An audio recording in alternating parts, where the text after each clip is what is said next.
Hello, everybody. Welcome back to episode 6 of the GOWEN Racing podcast here on the 2025 season. I am joined as usual by Mr. Jay Cook himself. Jay, how is your day going so far? It could be going a lot better. Going, my stomach is gone nuclear today.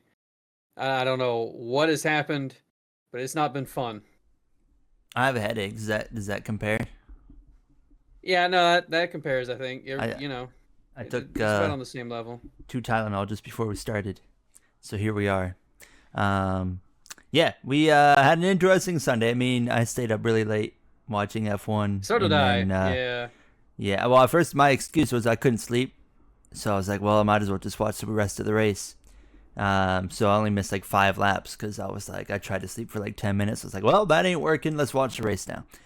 I think I just wanted to watch the race probably. But we'll be talking about Formula One today, and we'll be saving that for the later part of today's episode. What a wild season opening race they had there in Melbourne. But we are recording this about an hour following the Cup Series race in Las Vegas. And before we jump into it, Jay, are you surprised by the winner? We talked about Josh Berry, I think it was like a week ago, and how like he stepped up in Phoenix and ran pretty well, but I certainly did not see a win coming, especially this soon. Yeah, I think if you had asked me 15 races from now if I'm surprised to see him win, I would say no, but I'm surprised to see him winning this early in the season. But I mean, his performances have been pretty spectacular for what you'd expect out of him and out of that 21 car. And maybe those expectations should be changed now. He didn't just get lucky on an overtime restart and win this race. He actually, for the last 20-ish lap run, had the fastest car in the field and had a really good day overall, and obviously won the race. So for Josh Berry, really, really good for him. Locked into the playoffs now. Obviously, also a good story for Wood Brothers to get their 101st win. So overall, a really nice story, and I hope to see the performance continue out of them, because Wood Brothers has had that alliance with Penske for years now, and it feels like it's taken until about now to see the driver and car performance match what they're getting with their alliance with Penske. Yeah, I'm starting to wonder if Harrison Burton was the problem, And DeBenedetto, and Matt DiBenedetto. and well, no, Blaney won with him. I can't remember if they Paul had a Menard was partnership with any driver between previous to Blaney and, that. and DiBenedetto. That's right. Okay. But you can't really hate Paul Menard because he's Paul Menard, and he's cool. Yeah, I mean, I'm not surprised to see Josh Berry win a Cup race, but I'm surprised in just the timing and I didn't really think it was going to come just as soon as it did. I didn't think it was going to come this year, to be honest with you. So the fact that it happened, unfortunately, it comes at the expense of Daniel Suarez, my driver, but he still gets a great day. P2 for Suarez, not bad for a guy that's apparently getting lapped every race. So a great result for him, and Ryan Preece actually got third, which I didn't notice. I had a feeling before we really dive into that race, but that when some of those front runners like Larson and like Chastain and Elliott pitted to like top up on fuel, I had a feeling that they were screwing themselves there, and they kind of did, Larson especially, but I mean Chastain, Byron, none of them obviously got back to exactly where they were, which was running for the race win. But I don't know, like we saw a lot of shuffling, but it also still outside of the restarts, which were wild today. There was certainly some points where it looked like it was really hard to pass. Yeah, I feel like we've kind of gotten to that point with this car now where, a mile and a half used to be just all out bananas, all out crazy. And it's still the best racing with the car, in my opinion. But I think we are starting to certainly see 4 years into this car now, I think, or 3 or 4 years into this car. It's the fourth The year. teams have obviously gotten themselves or gotten the car figured out. They've gotten the performance of the car figured out, and you can see the downsides of the car now playing in even on the mile and a half, which used to give us great racing all the time. It's now coming back into, well, we're not seeing enough passing again. But it's still not horrible. It's not as bad as some of the days that we had with the later Gen 6, especially with the 550 package. But it's not the same product that it used to be as well the first couple of years, which is I guess to be expected with teams figuring out a new car. But yeah, it's struggling a little bit now, performance and show wise, than I would say it did the first couple of years we had this car. I think fortunately we got lucky that the race was so chaotic, that Yeah, there that was still kind a lot of that happened. yeah, that kind of put the difficulty in passing kind of on the back burner for the most part, because positions on the restarts were shuffling like crazy. You had some guys trying two tires and staying out, and different strategies happening, which increased Which was a the crazy call, by wildness. the way. Oh, absolutely. Well, which one? The McDowell one specifically Oh made no yeah. sense to me. I mean, I was very baffled by what was it, Chastain. Originally, I knew like Chastain. We've Well, seen his worked. gamble on two tires. I don't know how many times in the past, and it always works. And it worked again.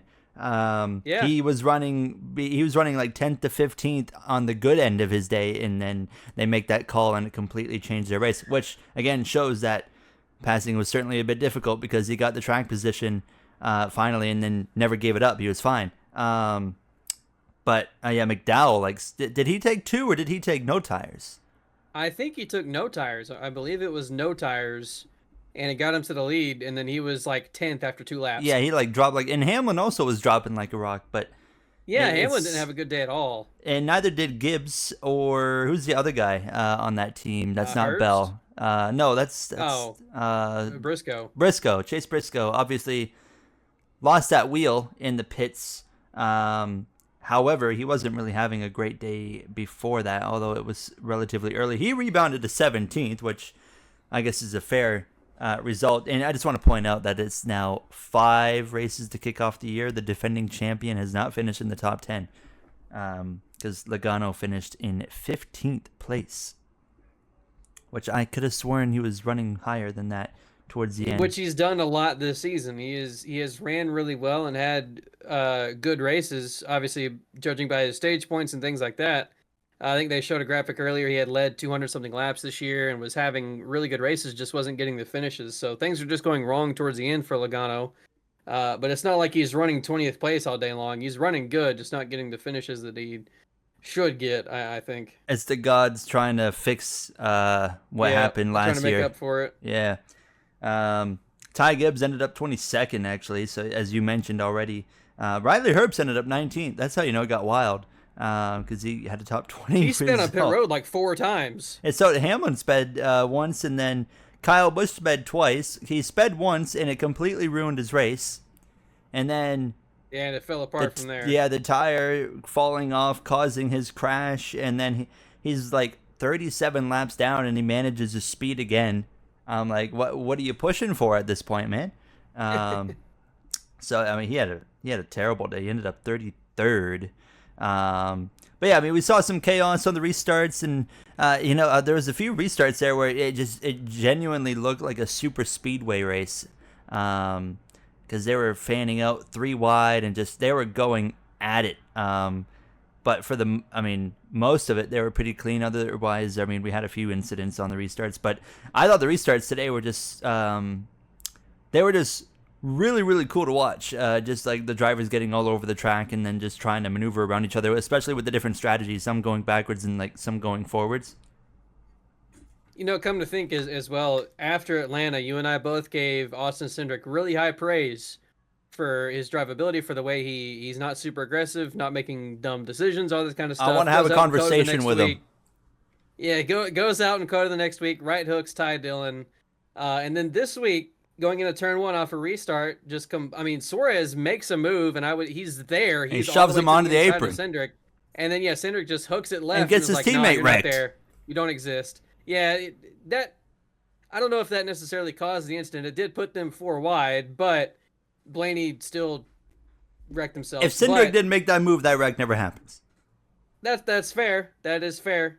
But yeah, it was just really stupid, because I thought the move that Suarez made was aggressive, but it was fair. He had room. He was there into the entry of the corner.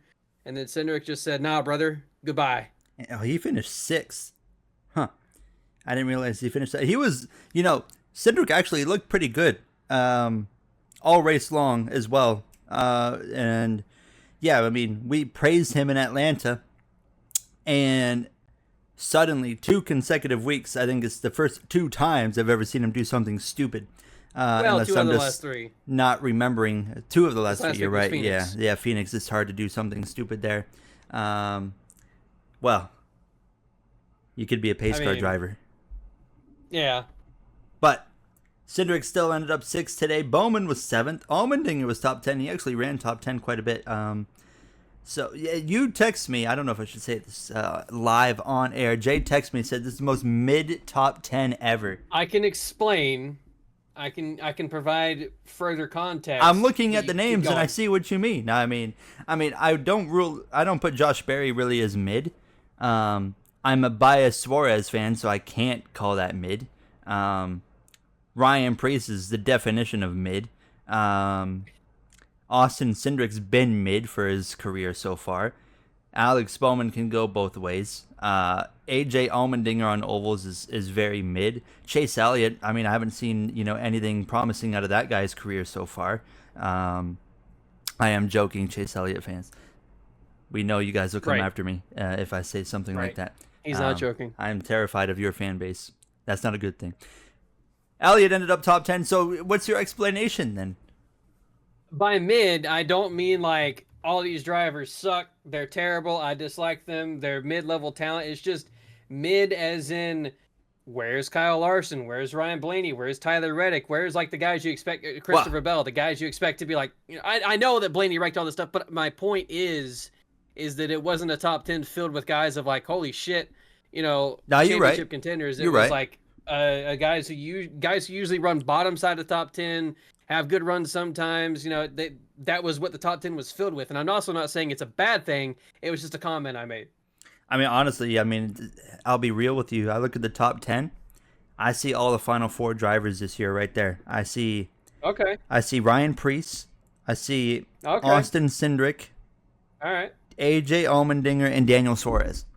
Woof, baby. That would be one Calling heck of it a top right here. four right there. The battle of mid. I Yeah, think those- Suarez the could three in go win the Suarez, yeah. championship, and he still won't be in that ride next year. I don't know. He's Daniel Suarez ran great today. Ran top 10 all day long. Finishes second, and Phoenix, he was running top 10 all day long. Both Phoenix and Vegas, he sucked in qualifying, worked his way forward, and ran well. Obviously, Phoenix He ended. was doing decent in Coda too. He was doing decent in Coda, and what happened? Oh yeah, he wrecked himself. He wrecked Um, yeah. He was running like top. He was running like top 5 in Coda, top 5, top 6 that whole day. So I mean, he's running wise, he's not looked bad at all. Finishing position wise, he's looked terrible until today. Pretty so, rough. He's kind of like Logano. He's ran a lot better than where he's finished. And actually, I'm looking at the points, and I'm a bit surprised to see with his finishes of crash. I'm surprised to see he's actually 19th in the points. Maybe it's the stage points that have made the difference there. I mean, stage points have helped out a lot of drivers this year. It's I think it's why Logano. I can't remember where he Where's was. Logano? He's the 8th. I think. Yeah, I think he was 9th in the points before the race. So stage points have helped out a lot of drivers, which is not surprising. We're only 5 races into the season now, or 6 races into the season. No, 5 races into the season now, and stage points can account for a lot. So it's not that surprising to see stage points carrying drivers that hard. Ricky Stenhouse Jr. is currently in the playoffs, and John Hunter Nemechek. They are That's the last actually 2. surprising. Kyle Busch is the first one out by 2 points right now. Then it's Ryan Preece, and then Suarez is out by 23 points, and then it's Briscoe to wrap up the top 20. I didn't realize how rough of a season Brad Keselowski's been having. He's 30th in the points currently. Didn't he finish top 10 today though? Or He no. I finished think it was 11th close. today. Yeah, he was He P11. finished 11th. Yeah, and Christopher Bell 12th. The 3-peat's over. I don't mind Christopher Bell, but I don't know about you, but I'm glad to see that he did not go and win 4 in a row. Just because, I like Christopher unless you're my Bell, favorite but- driver, I don't want to see you win all the time.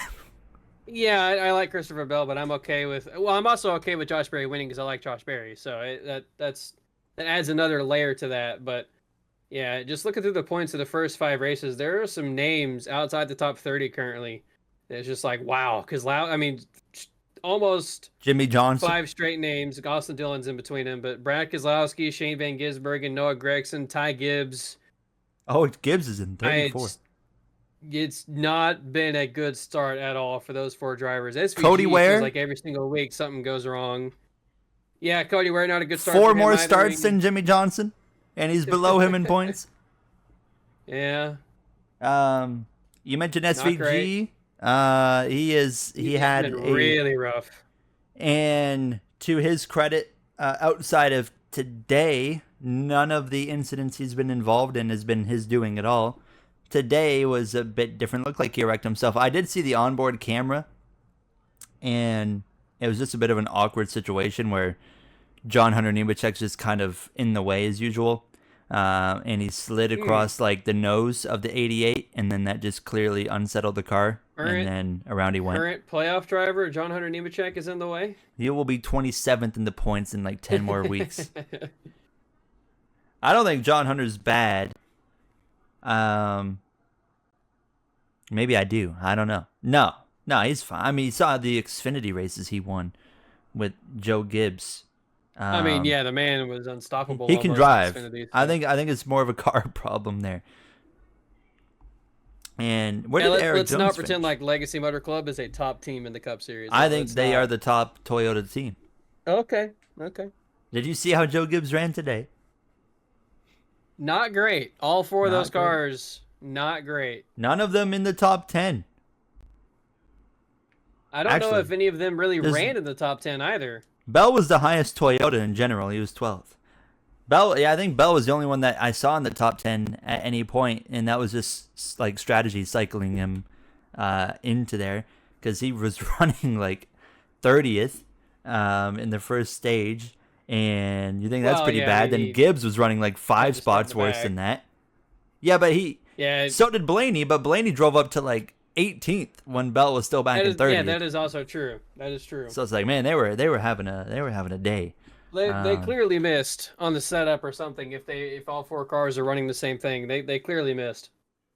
And then 2311 looked way better than that. So I Bubble, will I mean, say didn't finish as Bubba well. outran Tyler Reddick the whole entire race, basically. Though, like I unless I'm wrong, I don't remember Reddick really being a factor at all. No, Bubba was running kind of what fifth, sixth, and Reddick was kind of like eighth or ninth for a lot of that And race. Bubba also led some laps and then Ends up got screwed 28th. by being caught a lap down at the end. But He got 28th. Reddick got 24th, and the best 2311 driver ends up Riley Herbst in wow, 19th. How about that? after speeding like 3 times in the pit lane, Shout out to Riley it was Herbst. either 2 or 3.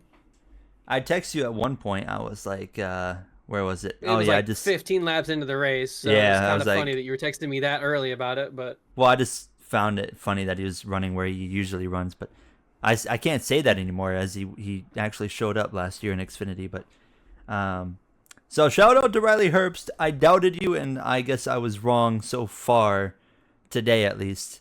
Where is he in the standings? Actually, I'm very curious. he's 27th, I think. I just 27th or 28th, something like that. 27th. I would say that's about where I'd expect him to be. I mean, he's higher than Ty Gibbs, Shane Van Gisbergen, and the 2 others that I mentioned that I can't remember. He's currently winning Rookie of the Brian Year Keselowski battle. and somebody else. It's only him versus SVG for Rookie of the Year. And he's beating SVG by less than 10 points. I got to say, though, that if you don't beat a guy that you've been racing ovals for, how old is he? In his 20s? He's probably been oval racing for at least 15 years. If you don't beat SVG, who's got like 1 full year of oval experience for Rookie of the Year, you might as well get fired. I'm not sure if I agree with that because let's not pretend like SVG is just some guy Yeah, that but it's was got so little racing. experience. That is completely fair, but let's also not pretend like SVG hasn't been able to go from this series to that series to that series to this series and be competitive pretty much anywhere he's driven. I would say this is the most he has struggled for sure. This is the most different series that he's ever driven. But let's not pretend like he's just some guy and he's not a super talented driver. Did you know Shane Van Gisbergen has NASCAR haters? Yeah, apparently, I think we both learned that today. I was Because I very saw you tweet something surprised. about it, and then I scrolled past the tweet where you apparently discovered that he had haters. I was very surprised to see that. It's like, It's not what? surprising. I mean, everybody has haters, but I'm like, man, how can you hate this Well, it's guy just that's you always think of like happy and like, oh, mate, like, I had fun today, even though I went head on into the wall. But I don't know.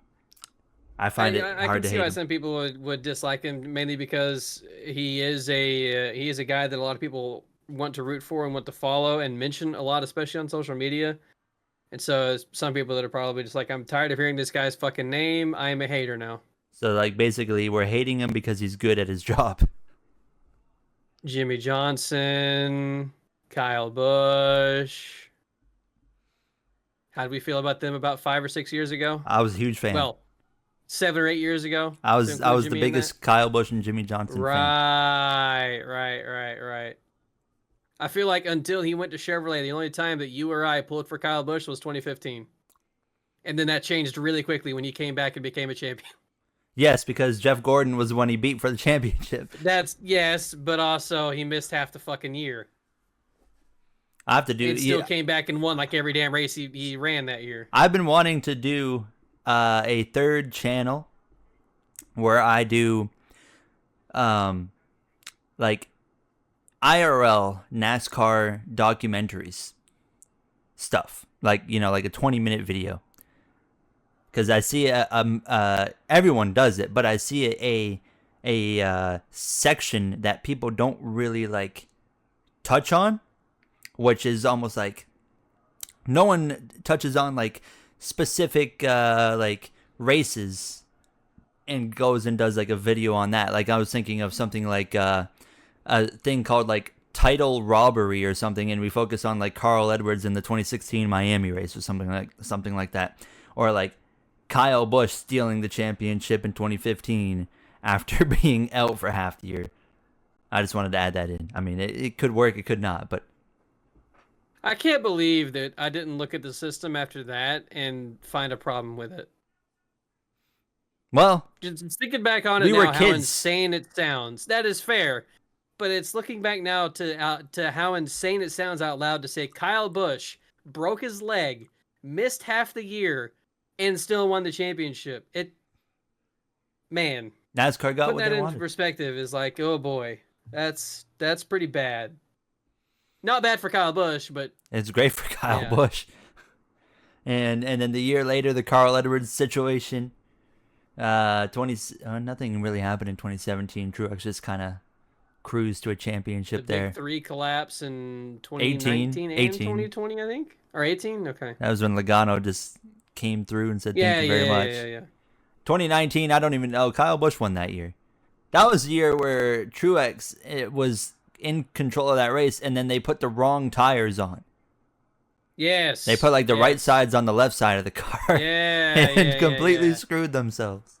The biggest blunder of Cole Pern's career. And speaking of changing tires, segueing back into Las Vegas, Christopher Bell at one point had a loose wheel, and they pull off like That's a very cool. gigabrain move of him parking in his teammate's pit box, Chase Briscoe's box, and they tighten that wheel back up from Briscoe's pit crew, which I don't think we've ever seen that before. No, I don't think so.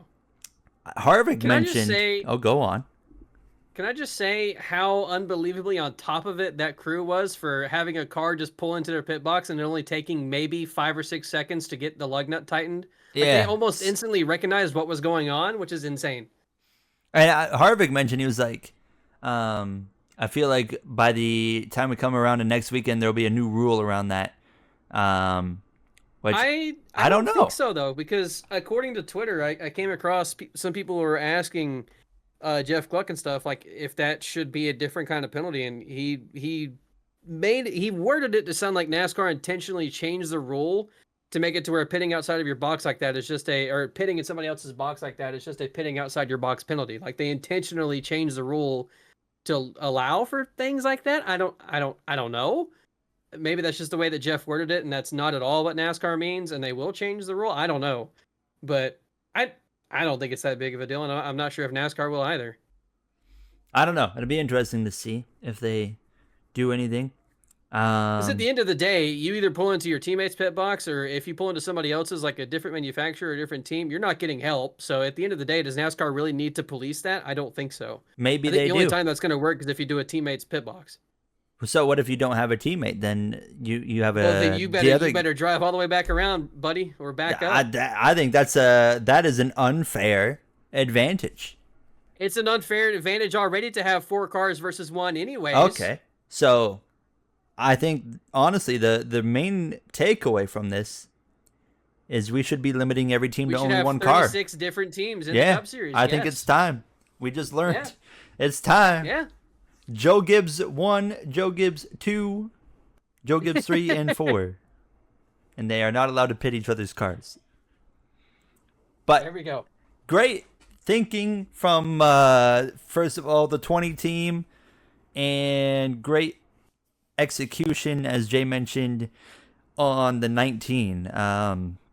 They worked very quickly to kind of salvage that day there for them. Another Joe Gibbs driver. I mean, Joe Gibbs had really rough days in the pits with Hamlin speeding, Bell's issue, and then Briscoe's wheel falling off, and then Ty Gibbs got turned around in the pits late by Mr. Hocevar. I don't know about you. Did you notice? It seemed like some people just were not letting Hocevar screw with them today.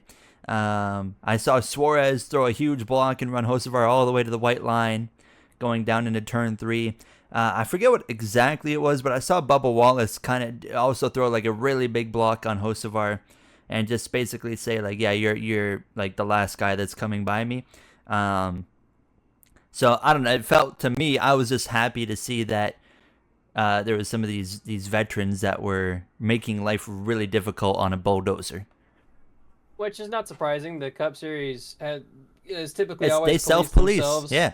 Yeah, they always have done that for years, so it's not surprising to see that kind of happening now. I would imagine that, there's been talks between some of the veteran guys and some of the guys on the same team and all that kind of stuff to just be like, we're not putting up with this crap anymore. Uh, he's still got a lot to learn. We're gonna show him what he has to learn.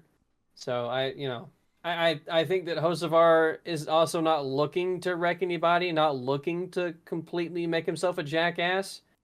But he will if he feels he has to make some kind of aggressive move, or if he feels he has to do this or that to win a race. And it puts himself in spots where he gets really aggressive and gets really dumb. In saying that, there's also been several times where drivers have made him mad and then he goes and wrecks them. So perhaps I'm wrong. I don't know. Yeah, it'll be interesting to see how the rest of his season goes, or at least the next few races, to say the least. And we go to Miami next week, which is going to be an exciting one. But we had, I don't remember who won stage 1, but stage 2 went to the 5, and it kind of looked like it was just going to be a typical Kyle Larson Las Vegas day where he just goes off and wins. And it probably was going to be that until him and the others made that top up on field, which I understand why they were topping up on field. They were able to make it to the end, but they had such a I thought it was baffling because of 2 reasons. Because for me, I noticed that if it did stay green, passing was quite difficult, and it proved that. The 5 was struggling to go forward, so was the 24. They were slowly getting there, but they were having difficulties. And Chastain gained the majority of his spots right on that restart.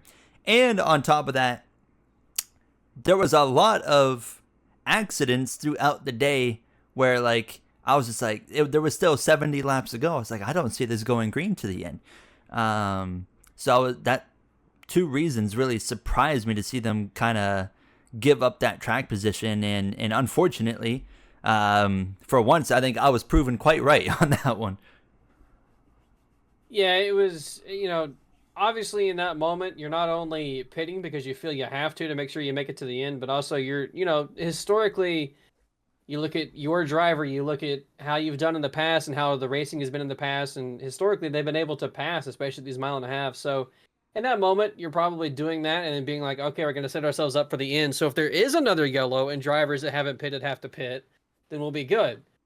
And ultimately it didn't play out for them, and that's not what happened, and they did not have to pit, they did not get the track position back. So um it didn't work out for him, but at the end of the day, I think if you're a guy like Kyle Larson, if you're a team like Kyle Larson, and even some of those other drivers that pitted, there's going to be other opportunities to win races. It's early in the season, maybe try things here and there, see if they work. If they don't, they don't. Kyle Larson will have other opportunities to win this year for sure. I mean, the guy is one of the few left in the field that I could say going into each season can win 5 or 6 races, and we're just not going to see that much anymore. But Kyle Larson is one of the few that I think that can still do that from season to season. He could go winless through the whole regular season. I'd still believe he could end the year with 5 wins. Yeah. Josh Berry, Tony Stewart, 2011. Josh Berry ends up actually winning the race, his first win of his Cup Series career, as we mentioned earlier. I think that's a very feel-good win, obviously. Cool story behind Josh Berry. Like, he obviously he got recognized by Dale Jr. on iRacing, raced for him in late models, but never had like any funding to ever put like any NASCAR type of program really together, and just kept on grinding. And then it took Michael Annett was he got injured that one year in Xfinity, and yes, Barry replaced him, and I can't remember if he won or I think he did. Yeah, Barry won at Michigan or whatever. He did. So Annett was like 10th place on a good day, and Barry gets in the car and wins the race. And obviously that kind of kick-started everything to lead to this exact point. And it's I really enjoy this because nowadays we don't really see it as often, where it's just like someone comes from just about nothing and finally gets an opportunity, and they actually pull it together, and it leads them to this moment right here, where now he's a Cup winner with the most like historic team in the Cup Series, and now he's in the playoffs as well. So just overall, I mean, I know you surely agree that's just an extremely cool moment for Josh Berry.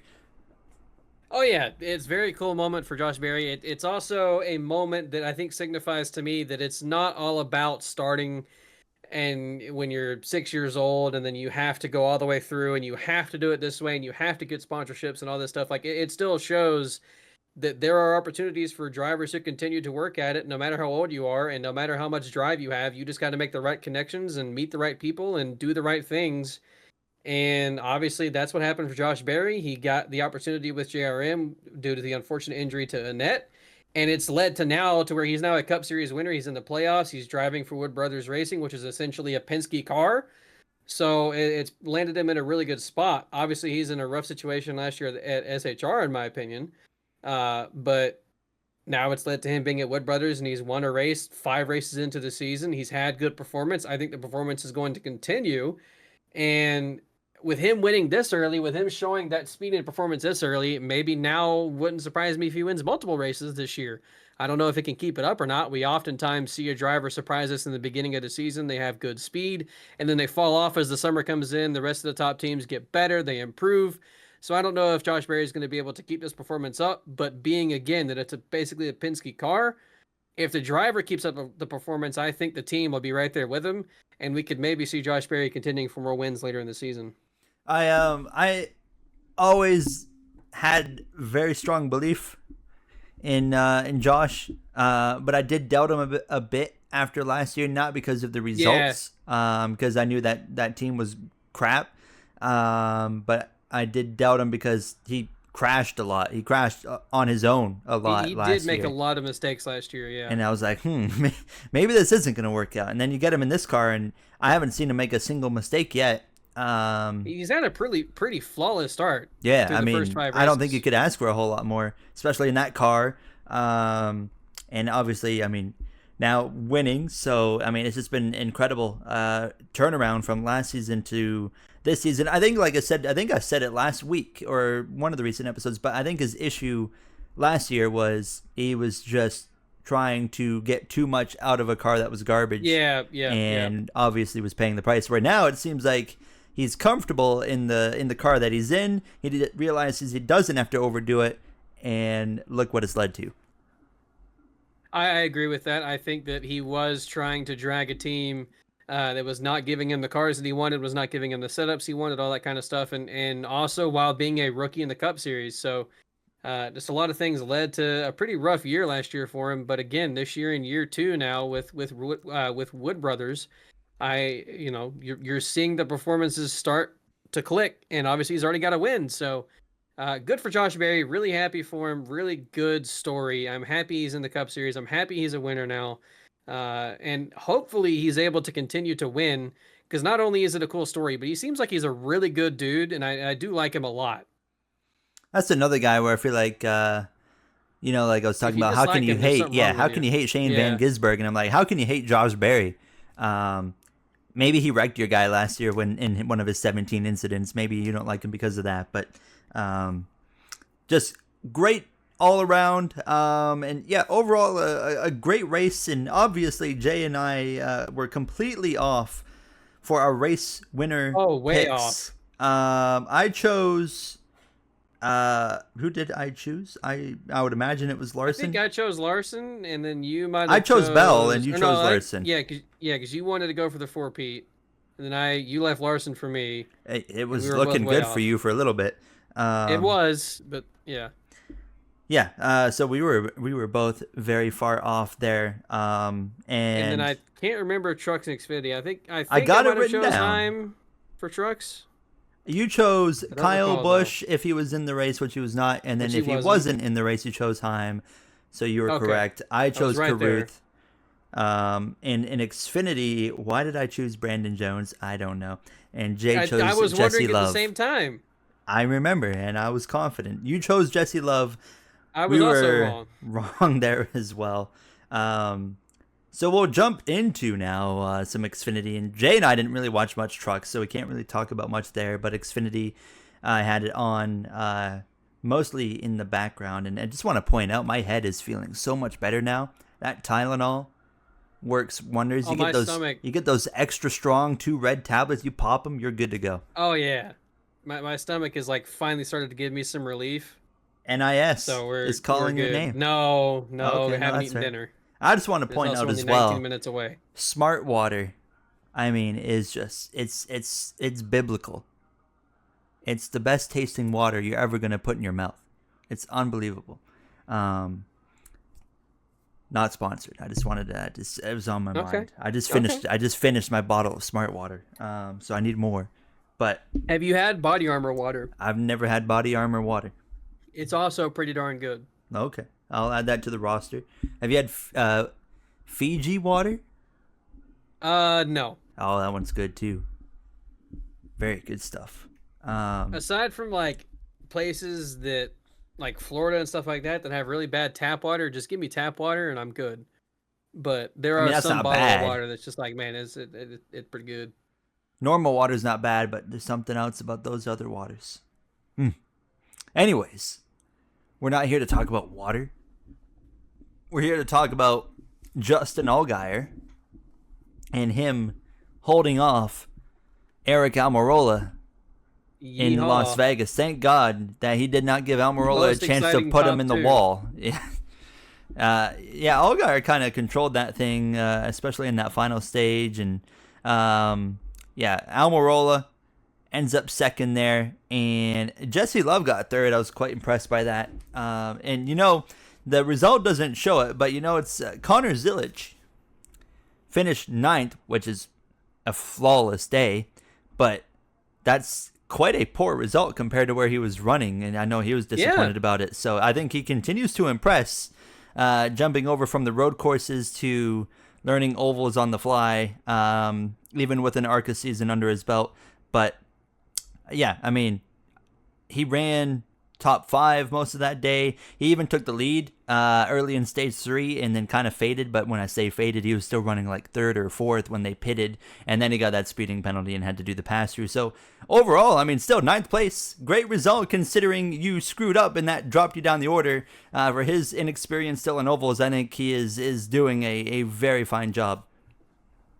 Yeah, I think that, he had a really nice day going. I want to say he was running top 3 most of the race. I'm probably wrong on that. I'm pretty sure he was at least top 5 most of the race. So, it's kind of like one of those things where we talk about some of the guys in the Cup Series. Really good race, not the result they were looking for. Same thing for Zilich, I think. Really good race, a lot to build off of. Maybe not the result, but at the end of the day, how you ran in the race is more important than where you come across on one lap of the final lap of the race. Unless you win the thing, then obviously it's not that it's less important. But for somebody trying to build experience, trying to gain experience, especially on ovals, Zilich has had a nice 2 weeks between Phoenix and Vegas, and looking forward to seeing how he continues to build on the momentum and on the experience of these ovals. William Sawalich finished dead last in that race. Yeah, I think he was the first car that crashed, right? They brought out the first yellow on lap 1, I think. I missed like the first like 10 laps, so yeah, that's I something tuned I didn't in late, see. and I saw that they mentioned the race started, and the first thing I saw when I pulled up the race was the 18 on the pit lane damaged. So I think he might have wrecked on lap 1, but I never officially went to look. Sawalich hasn't really done a whole lot so far. No, he's had a pretty just impactful year so far. And kind of Joe Gibbs in general, like of the full-time guys. Like Brandon Jones has been, of the full-time drivers, been definitely looking the best. Like, what's his face? The 54, Taylor Gray.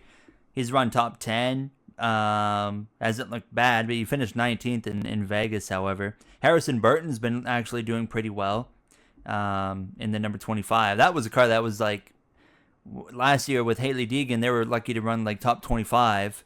And Burton, I think, already has 3 top 10s this season in that 25 car. So he's 13th in the standings. So he's been actually looking pretty good. Actually, the highest Joe Gibbs car in Xfinity is Taylor Gray in 8th spot. Brandon Jones is 15th, and Sawalich is 19th. So Sawalich has got a bit of work to do, to say the least. But yeah, I haven't seen a whole lot out of him yet. But we still got an interesting crop of races coming up with the Homestead and the Martinsville and Darlington as well. So it'll be interesting to kind of see how things play out there. But obviously, Allgaier, I think we can agree so far, is clearly the early title favorite, picking up right where he left off. He was going to win Phoenix if it wasn't for the caution, and he wins Vegas. He's looking just as strong as he's always looked the last few years. And maybe thank goodness Almirola's not full time, because he might be the championship I would favorite not if he be was. able to survive. I agree. An Eric Almirola any NASCAR championship.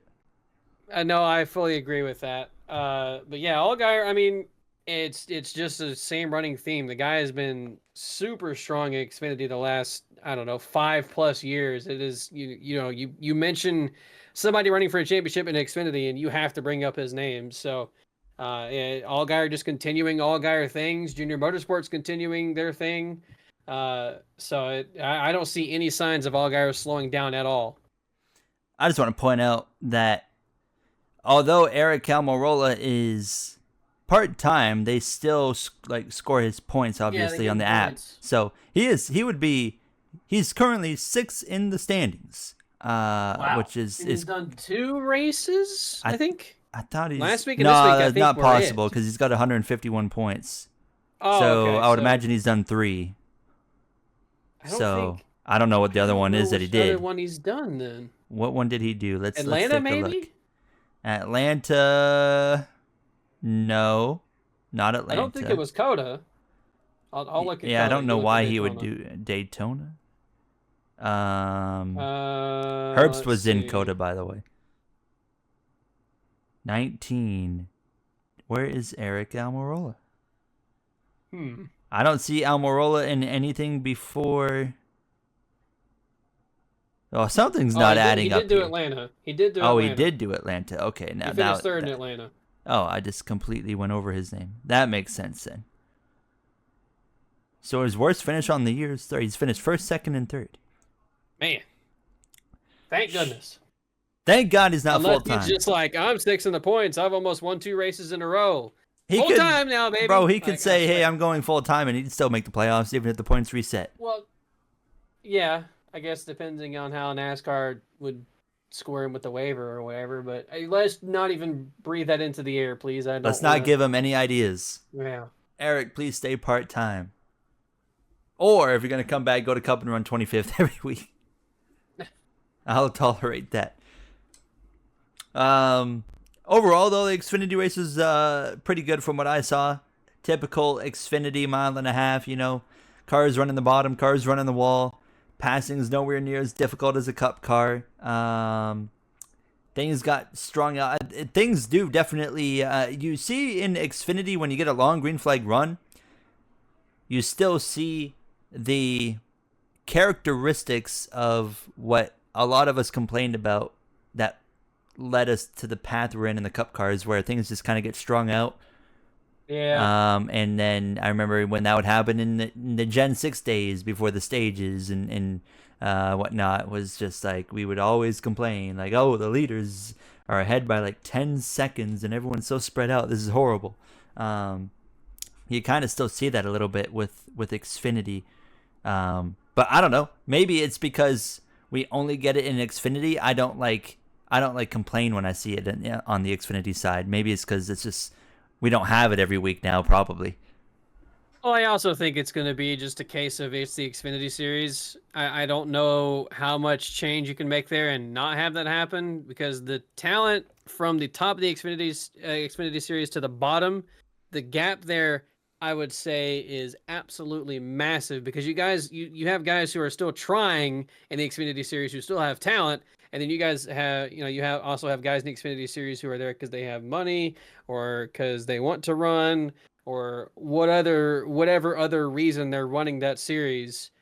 The talent gap is, I think, the biggest of any of the top 3 series. Trucks are mostly young guys, some older guys, but mostly young guys. That gap is pretty small. And then obviously Cup. I mean, it's for the most part top of the top in Cup. So it's not surprising to see that happen. I think no matter what the car was in Xfinity, you're always just going to have somebody outperforming everybody else. It's been a fun season to watch. In Xfinity as well, Cup Series, Truck Series. However, we Jay and I didn't really pay much attention to that race. We both caught the tail end of it because he was streaming it in Discord for me to watch. But Corey Heim ended up coming out on top. It was a lot of stop and go. There was a lot of rain. It rained. It would dry up. It would rain again. Then it dried up. And then they finally finished it. And I mean, it looked like a typical truck race. They weren't like crashing all the time, which is good, but just looked like an average truck race. It was okay. And Corey Heim comes out with the win.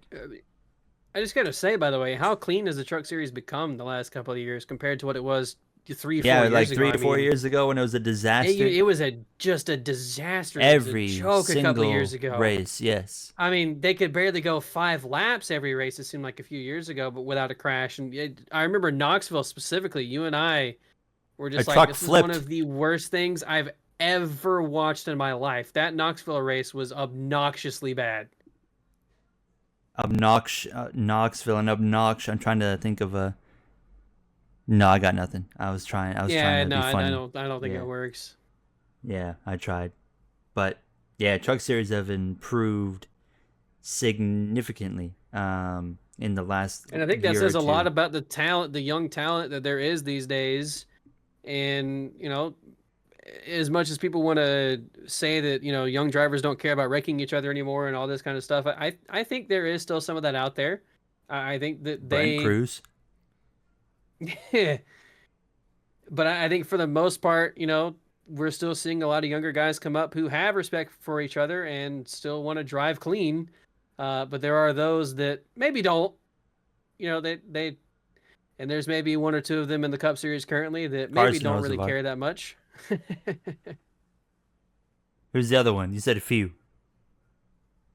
I was mainly saying a few to not single out Hocevar, but Hocevar's Let's just Chastain was there a few years ago, but not so much yeah. anymore. And Chastain's been around for a long time. And also Bro was a Chastain, Cup whenever he driver in did like it, 2015. that's true. That's He true. just ran backmarker cars for like 6 years, and it worked out for him. But I think that's pretty well.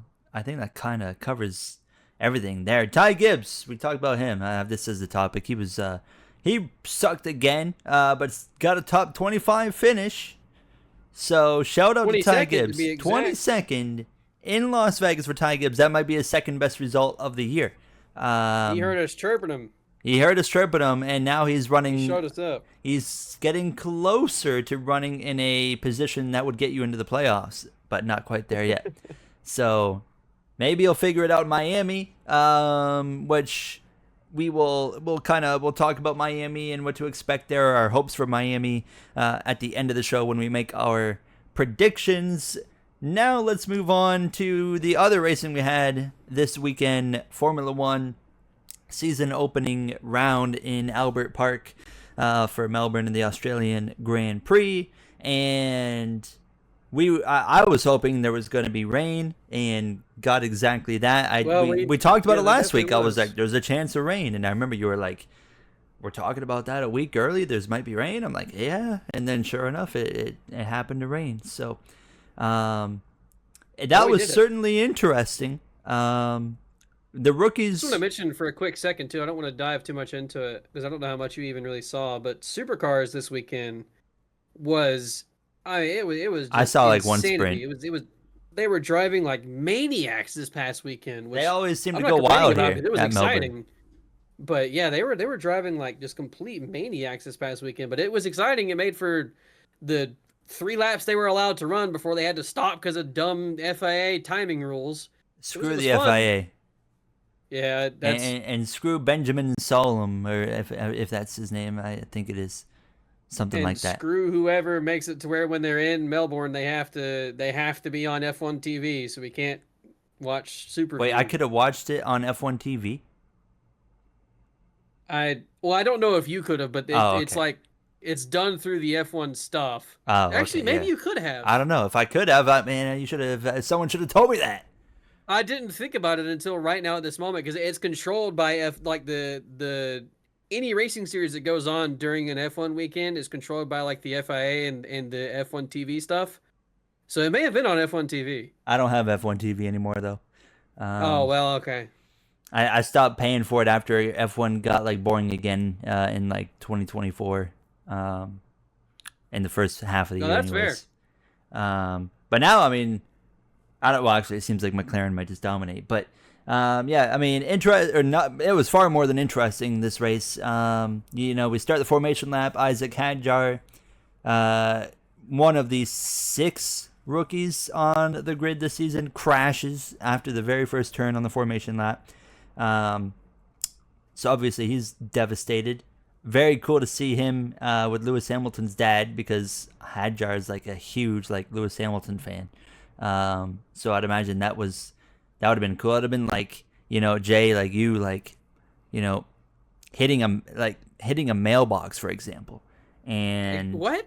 Yeah, and hear me out. It's like you hitting like a mailbox, and you get out to pick up the mailbox, and then like Jeff Gordon comes up and like hugs you. Like, think about that. Okay.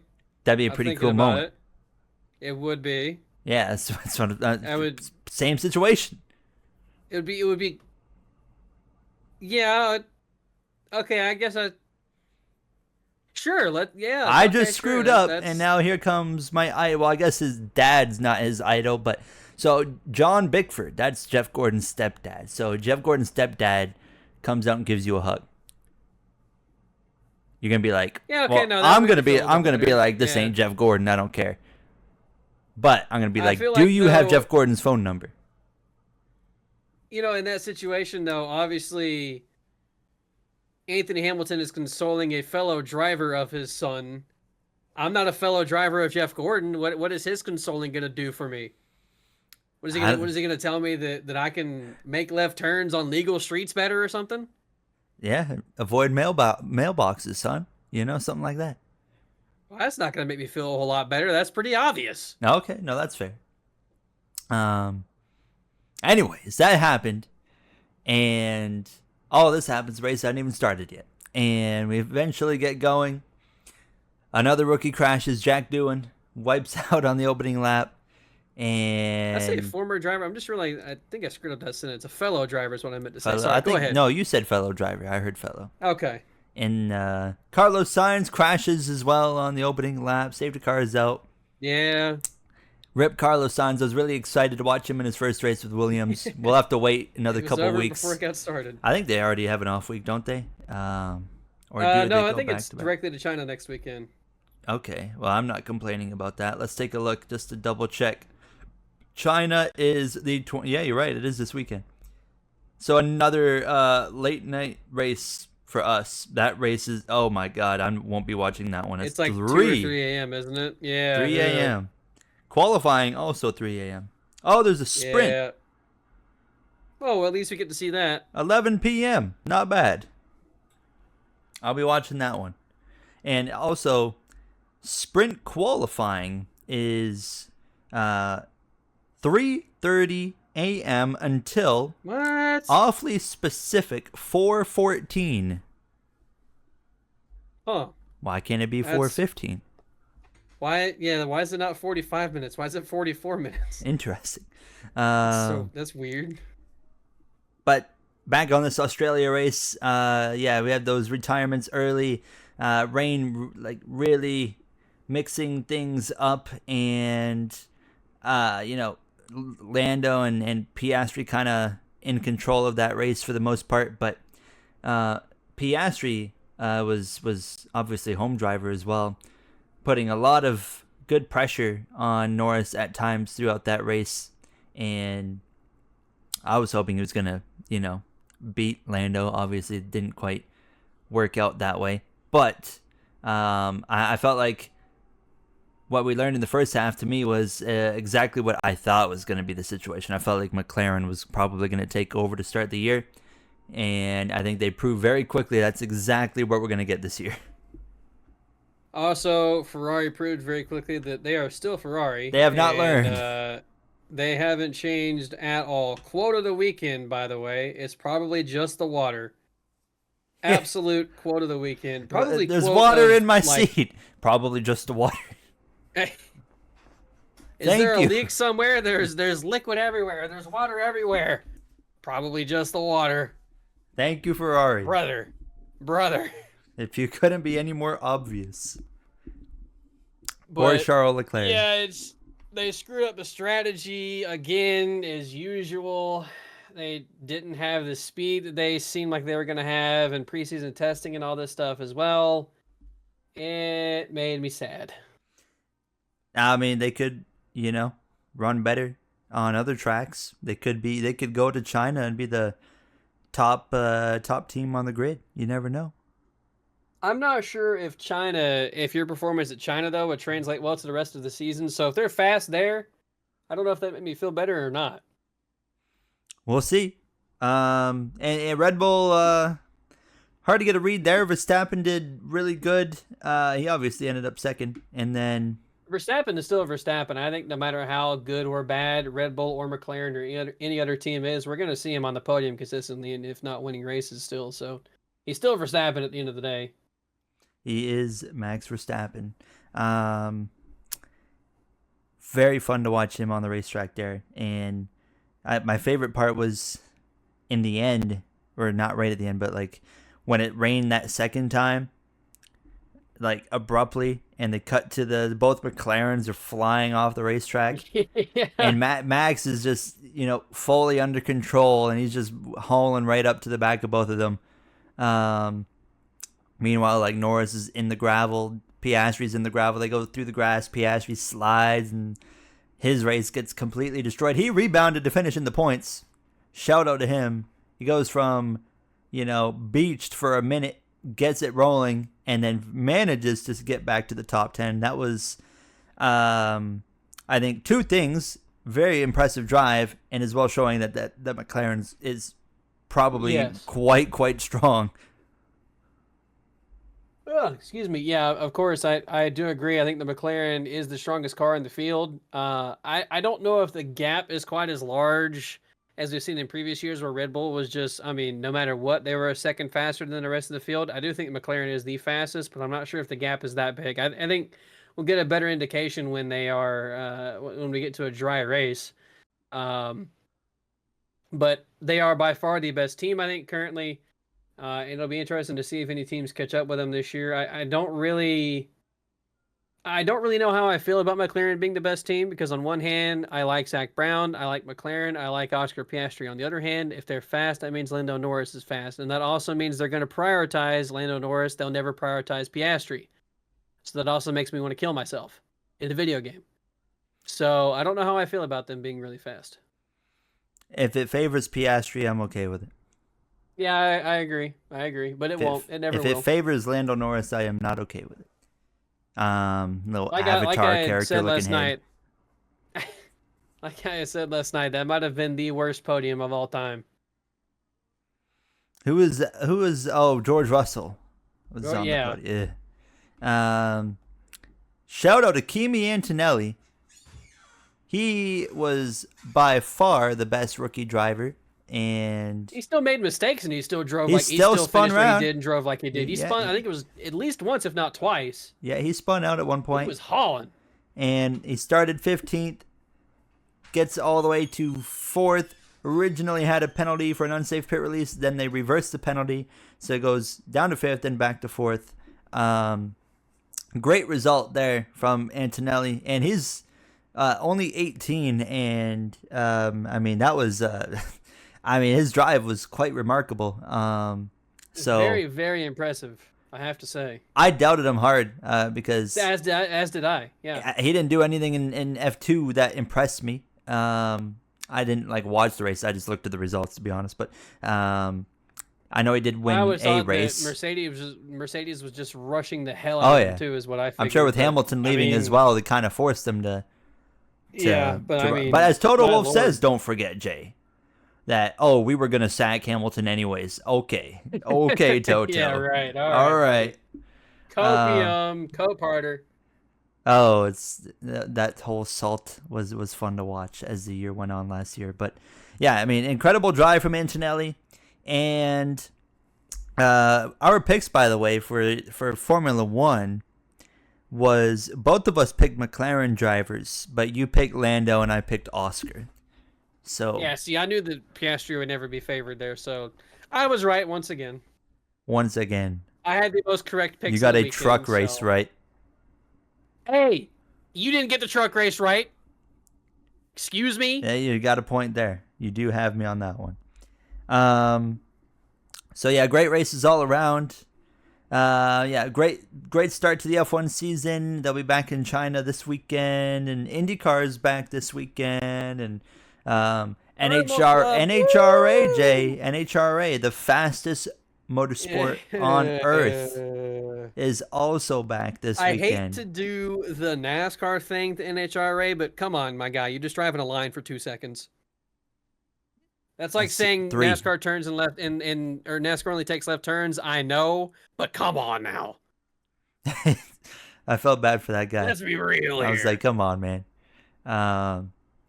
Bro couldn't even think about turning a wheel. But because if he does, he's fucking dead. yeah. And I saw he said that, and then like his qualifying run that same day was like well below Bad. IndyCar.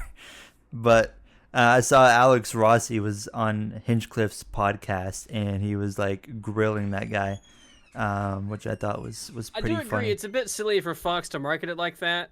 I do agree, but it's still gonna clown on that guy.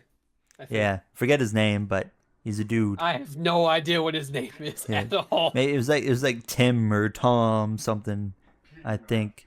But overall, we're not gonna cover any NHRA. Jay, who do you got winning NHRA this weekend? Brittany Force still there? That's the only name I think know. she retired. And John Force. I got nothing. Tony Stewart. Oh yeah, I guess Tony Stewart is in one of the classes. I don't know if he's in Top Fuel Is or it, I think not, he's in but he's top. in one of them. No, he's in the. Yeah, he's in Top Fuel. I'm pretty sure. Or is Top Fuel the long one, or is Funny Car the long one? I think that's I think Funny Funny Car. Car is the shorter stock car looking one. It's Hold not on, doesn't look anything like a stock hold car, on. but Top Fuel Dragster. Okay, no, Top Fuel is the long one. You're right. okay, so it's Funny Car that Tony Stewart's in. Okay. Yeah, Tony I don't Stewart's know winning. which is technically the top class of it, or if there is a top class. I don't know if it's Funny Car or Yeah, I Top have no Fuel, idea. but I don't know how any Fastest of that motorsport on works. earth for 2 seconds. The other minute and a half is IndyCar, I guess. Which is also like that whole branding of like we're the fastest motorsport on earth. I'm like, but half of your schedule is still on road courses where Yeah, half your schedule is on road courses where you're doing maybe 180 if you for a took couple of an seconds down the straight. F1 car is gonna just do miles around your lap time on that same track. Yeah, So I was I like, could. I could respect them marketing themselves like that if they had the balls to still go to fast ovals, but they don't. They don't. So So I was like, okay, whatever. It is what it is there. But I IndyCar hate never the current compares IndyCar himself to schedule. Formula One. So, but I think that's pretty well it for this week. Right about an hour again, just over an hour, about the same length as last week. Do you have anything to add before we jump into our picks for this weekend?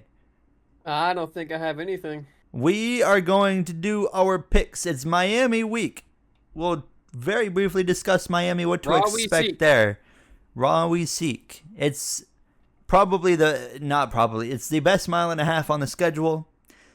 Yes. Homestead Miami Speedway, they're going to be ripping Well, the wall. You could argue either Kansas or Homestead, in my opinion. It's Homestead. Okay. Kansas is great. Kansas is great. Homestead's better. Homestead's going to be fantastic, hopefully. And yeah, you're going to have them guys ripping the wall. Larson, Bell, Reddick. Before we get into our picks here, let me ask a couple of questions and establish maybe some quote unquote rules here. Number one, are we allowed to pick the same driver? And number two, if not, Yes. who gets to go first? Person in higher standings or lower standings? Maybe we should pick different drivers.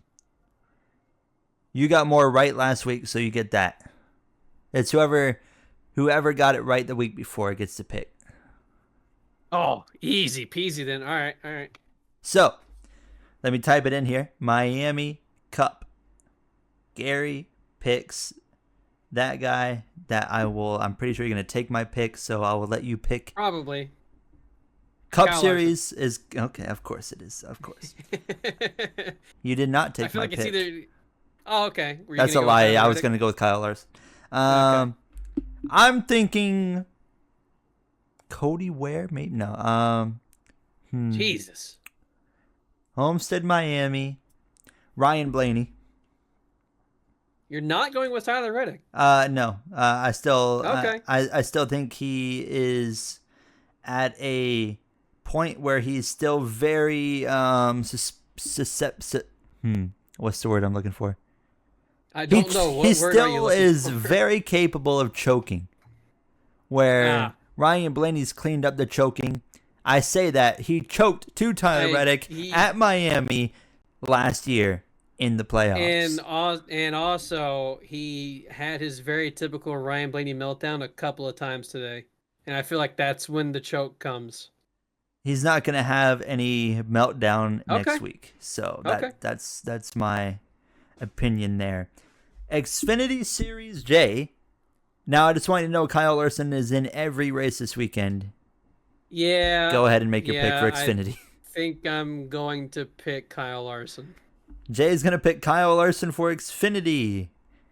I am going to go with Justin Allgaier. And Jay is going with Kyle Larson. Trucks. Jay. I think I'm going to go with Kyle Larson. Is going to go with Kyle Larson. I'm just going to go with Ty Majeski this weekend. Yeah, Um, that's not a bad pick. and Jay's got Kyle Larson for everything. Um, F1, we've got Homestead or Yes, they are racing in Shanghai. Homestead with NASCAR.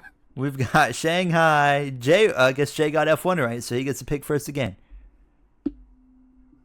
I want to pick Lando, but yeah, Lando. Why not? That was gonna be my pick this time. Hmm. I think I will go with Oscar Piastri, but I'm not going to. I would expect I'm Max to win going. before Piastri does, in my opinion. I'm gonna go with Verstappen. That's who I'm gonna go with. Okay, yeah. Max Verstappen. Hopefully, I really hope you're wrong this weekend. So Jay's got Norris again. Even though I chose Lando, I'm okay with being wrong. So I am also okay with you being wrong. Do you I want kind of want you to be wrong too, though. Give me a Piastri win, please. or Carlos Sainz, I would. Lewis Hamilton, That would be Charles cool. I Leclerc? doubt it, but that'd be cool. Do you want to do an IndyCar pick, or do we not care enough about IndyCar? I don't care about Thermal Club. Okay. I Colton mean, Hurd is going to win that race. There we go. That's all. okay. As a Joseph Colton Hurd Newgarden. fan, that's funny. Someone's going to win IndyCar at a terrible racetrack. We know that. That's actually idea. that race gives me the vibes of next gen going to Martinsville in like 2023, where I'm like, oh my god, this is gonna suck. I'm not looking forward to watching that race. I will absolutely watch it though. But that race it also is gives before me vibes NASCAR, right? of. It would have to be. I I would would hope. assume so. Yeah. Well, NASCAR is on FS1, so it may not be. They're on the West Coast. I have no idea. Actually, Man, I don't IndyCar's know. about to get a reality check there. They're gonna be on like main Fox and not even pull half the viewers of as FS1. Yeah, I think the Thermo Club idea has ran out its course, and it's only been around for 1 year. It's so stupid.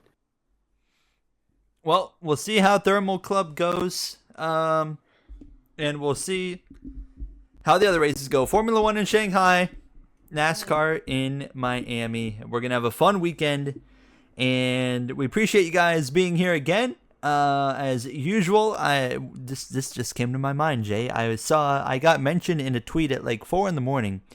A couple nights ago. It was a podcast Twitter account, and it was like Okay. ranking the top 100 NASCAR podcasts.